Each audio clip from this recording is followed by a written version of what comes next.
Huh, that's weird. I don't remember leaving Elmo on the floor. Every episode of Rampant Repaints so far has been about, well, repaints. Taking a dinosaur figure with a pretty lackluster paint job and turning it into something amazing. And while I've definitely had fun painting the figures, and I'm gonna keep having fun as I have in fact, it's pretty much the only reason I buy most of these toys anymore, so I'm thinking, ooh, what can I paint them? It has made me forget the hobby I had before painting, and that's clay sculpting. Once I picked up painting, there were 5 clay figures that were left unfinished due to me just poaching them off in favor of painting the dinosaurs, because that was the new hobby and I just wanted to do that most of the time. And I had completely forgotten how much fun it is to actually make the TV show characters or movie characters and actually make them so I can actually hold them in my hands. I never got to buy a toy Ace, so I had to make one myself. Kevin, what are you doing? Why are you going dish mode? There's not even sun down here. Is it Elmo? Are you threatened by Elmo? Oh, is it because he has a lightsaber? Are you threatened by Elmo and a lightsaber? So this episode of Rampant Repaint is going to take a short break from the painting and cover 3 clay figures that I made this week. Or just finished. Parts of them were already completed and they were left alone for a year. And then I just added the stuff that was missing to make them completed. Now, I know it seems weird that I'm doing like a clay-based episode on Rampant Repaints. Like, why don't I just make a whole series for clay? And that's because the clay stuff, this video is going to be very similar to an episode of Rampant Repaints. So instead of making a whole new show that people are most likely not going to be that interested in since it doesn't have a dinosaur as on the thumbnail, got distracted by Dish Kevin again, and just group them all as one big series so that it's like, hey, then this I can just say this is an unpopular episode of Rampant Repaints or something. Unless it does get popular, I can't read the future. Either way, I just didn't want to make a whole series based on clay when I have another series based on paint and when I can just mold them all together as one big series instead. Now, the whole reason I picked up clay modeling in the first place was so I could make my dream series a reality. I've mentioned it a bunch of times, and if you still haven't heard of it at this point, then guess I have no follow-up with that. I just don't know how to respond to it. This series is basically just big old Kingdom Hearts fanfiction, and Kingdom Hearts is known for having an anime boy run around into Disney worlds, except my version, he just goes to any world. You don't have to be Disney, it just has to be anything. And for that one person who's interested, this is basically a book I'm just drawing up so I can remember, because my brother and I came up with the story, but sometimes we'll forget some key elements, so now I'm just trying to make sure I can write it all down. And now you're getting a good glimpse of what happens in it. Oh, can you actually pause the video and see what's going on? Do you care enough to actually pause the video and see what's inside? This is the first time the public is actually seeing these pages. Oh, it's blank. 23 pages. When did I start this? Somewhere earlier in the year. Basically, the reason I said that is because to show off that there's a lot of characters in this series. And of course, I gotta keep making more characters. And now, let's just look at the 3 that were left off for a year and are finally completed. I did say there was like 5 incomplete characters. I only completed 3 for this video. So expect another video if this is popular enough. Starting off with the first character I completed in this set, Noah from Total Drama Island.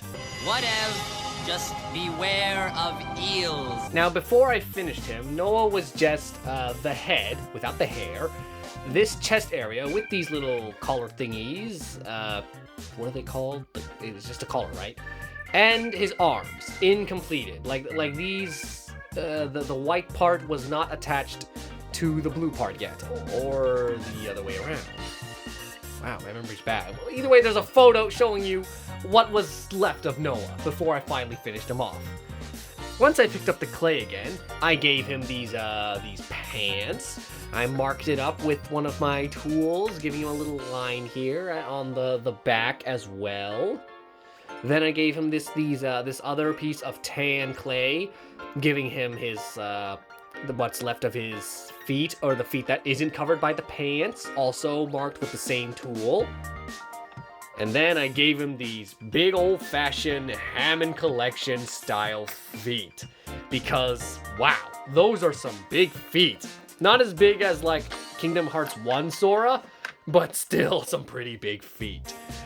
This was because I have this habit of making my characters just trying to get the look right, and then that ends up with some very unstable characters. In the past, I tried giving characters these platforms to stand on so that they're guaranteed stability, but they didn't look that nice, and it also took up a bit of clay to do it. Most of the time, I have to stick a dollar store clay to the back of their legs so that they will be able to stand, and even then, it's only a 50% chance that they actually will stand, like Ferb here is also pretty unstable. And at the same time, because sometimes the legs are so frail, like Ferb here, it's a bit of a process to even get that dollar store clay to stick on without breaking something, which leads to a lot of characters being left without the clay things attached and poor stability. So to solve that, I thought, you know what? Who cares if he has giant feet? I'm not going to be filming his feet anyway, so I'll just give him some big feet. At least he won't be able to fall down anymore. Look at this. I'm not even being smooth with this turntable, and he is standing tall. Good job, Noah. Oh wait, that was just his pants and feet. I didn't talk about his head yet. The head was honestly a lot of fun to make, because first I had to just entrap him with a lot of flat pieces of black clay all over the head, which was already solid, by the way. The back part was probably the easiest part. Was like the hardest part was probably that back part. But then all I did was like grab a tool and just insert little bits here. I just cut. I did cutting things with a knife, with a plastic knife. Just cut up the clay properly, so into like little teeth marks, and that was the back of his head. And then I just added this layer to the back of his head, one on the top, on his side, fused them all together using another silicone tool. And as for those random flaps that are like his head wings, using using more flat clay, and then just putting it on lightly and fusing only the top part, leaving the bottom part just lying outwards to give off that effect that Noah has on his hair. And the front piece was the front piece was the most difficult to do, just to get the right size and then get those little marks on his hair and then just fuse it all. Wow, he really became off-centered there. And eventually he was done. All the pieces were together, put him in the oven with all the other two, which we'll get to in a minute. If I can memorize the amount needed. 275 degrees Celsius. Oh, Kevin, you crawled underneath my foot. Didn't see you there. 15 minutes in the oven, and then Noah is finished. Glue all the parts together, and Noah is just, well, he looks nice. Looks pretty good. He looks solid. Nothing criminal. Nothing that I guess the feet are big, but he's not really offending anyone with his existence. Now we move on to the creative process behind Mike, another Total Drama character. Say hello to Multiple Mike, aka Chester, Svetlana, Vito, and Manitoba. And he does not stand. Unfortunate. Mike was literally just this and these arms, except these aren't the original arms. The arms that were left was a very, very dark skin.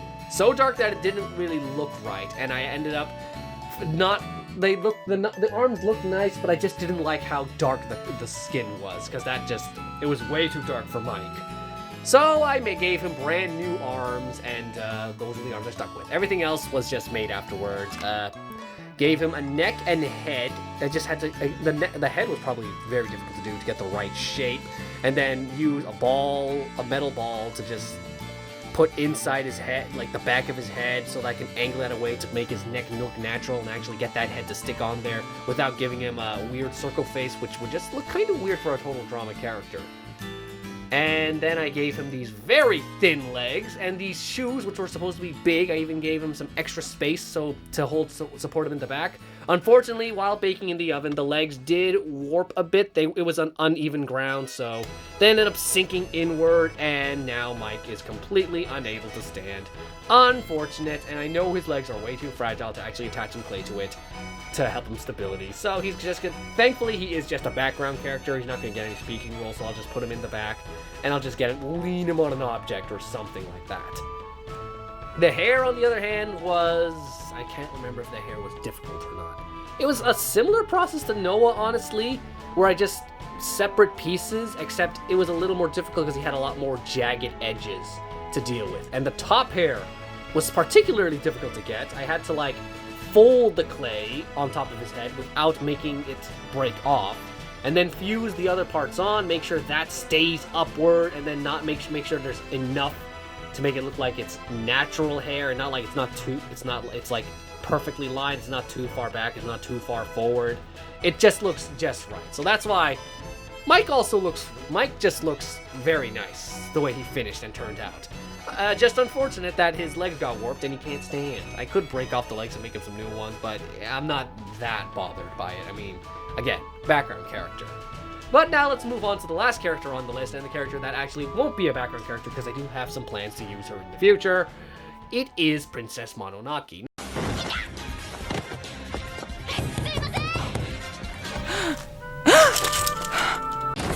Now, right now, she is unfinished, but I do have a previous Princess Mononoke to compare to. One of the first figures I ever made. And oh boy, is it ugly. I made this Princess Mononoke back when I thought I had to have the whole character completed in one single bake sitting. I didn't realize I could just, so I just grabbed all the parts, fused them together while it was still... It's a very difficult process, those early years, which is why I'm very glad later on I learned I could bake them all in succession. I could bake them in pieces, and even then, I don't even have to have all the pieces baked at the same time. I could start with, make the torso, make the arms, make the legs, and then that's it. Throw them in the oven, and then when they're done, add the legs onto those already solid solid pants, and then add a head to the solid body so that I don't have to worry about warping anything while attaching any new parts. I didn't do that for this time around because I thought I was skilled enough to avoid any of that. Also because Noah was probably the easiest because all of his parts were already solid and there weren't really any necessary secondary bakings necessary. Mike, on the other hand, his head and hair were made at the same time. It was quite difficult to work with this while the head was still soft. So that made things a little more difficult. I wouldn't recommend doing it all in one go. I would recommend baking a head, and then when the head is solid, then you add the hair. That would make things a lot safer. But I was rushing to get these done since they had been left alone for like a year. Princess Mononoke, the first time I made it, it was all in one go, so it came out as one big hodgepodge mess, and I have been meaning to replace this thing forever. And finally, here she is, the new version, and it just looks so much better. It's not even done yet. She's still missing the big old cloak here, her necklace, and one more attachment that I did not add yet was the head, the mask she wears. This one actually turned out pretty nicely. I actually baked this one after I finished baking her, but I can make a better one. I'm planning on making one with lighter, fluffier, soft clay that can actually float in the water.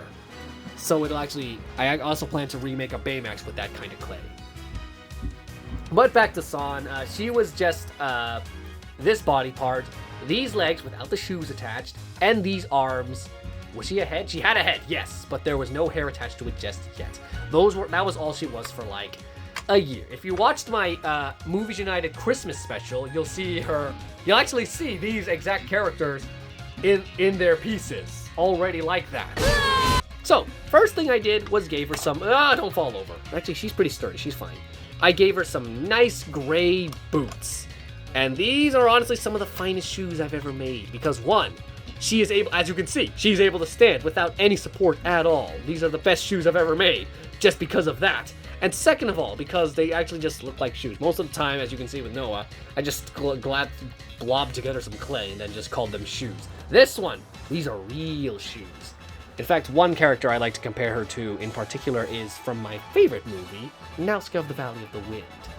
Another character I want to compare her to is actually Sheeta from Laputa, Cast in the Sky. 3 of my favorite Ghibli movies all in the same place. I'm just missing Kiki and a bunch of other Ghibli characters. So yes, how I made the shoes was I started off by just making this part surrounding the foot and then flattening it down so it doesn't look too warped. And then adding these long pieces, this piece here, and then using the excess clay to attach it to the foot. And then, when I turned her around, I noticed she was gonna still have that problem of falling down. So I added a little extra clay to slope down and actually add a bit more sturdiness to her shoes. Well, the most difficult part of this figure was definitely the hair. Hair is often the most difficult thing to replicate for a character. Noah, it was fine. Mike, it was fine. This character, it was not fine. Just trying to replicate, because San has a very, I call her San because that's what they call her in the movie. Sometimes that's her real name in the movie, even though the humans call her Princess Mononoke.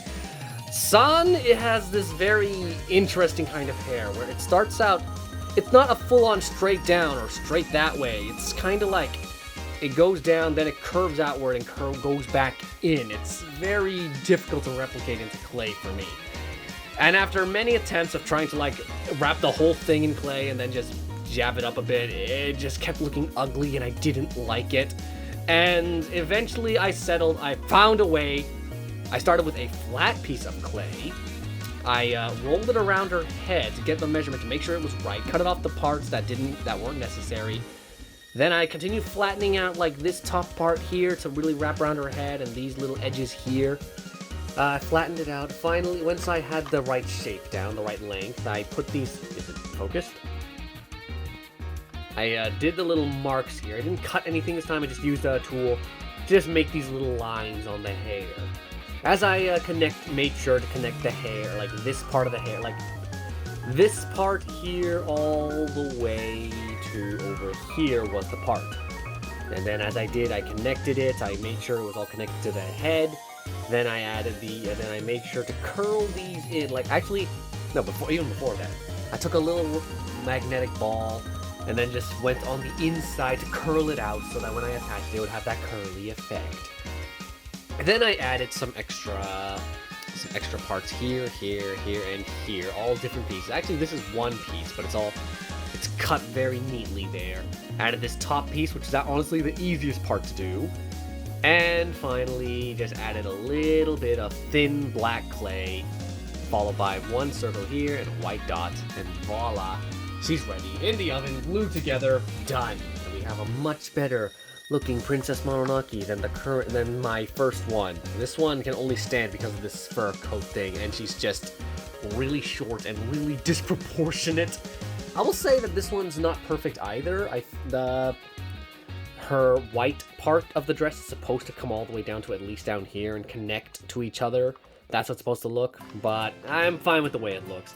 And I'm still not done yet. Like, the reason I don't have the red spots on here is because I'll animate those on later. It's the reason why none of my clay figures have faces, because I'm just gonna throw on animation later.